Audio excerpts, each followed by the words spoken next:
Este video es solamente para información para las personas que trabajan en refrigeración. Cuando escuchen un compresor semi-hermetic 3-phase que hace ese ruido, vale más que rápidamente lo apagues, porque parece ser si estuviese corriendo al revés, porque es trifésico, pues ese no es el problema. El problema es que este refrigerador le han estado echando refrigerante y gradualmente ha ido perdiendo el aceite, y es por eso que se oye ese ruido. Mira el Cyclops.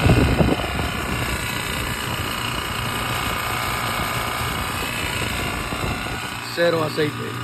So, hay que pagar esto lo más pronto posible y agregarle aceite para que se le vaya ese ruido.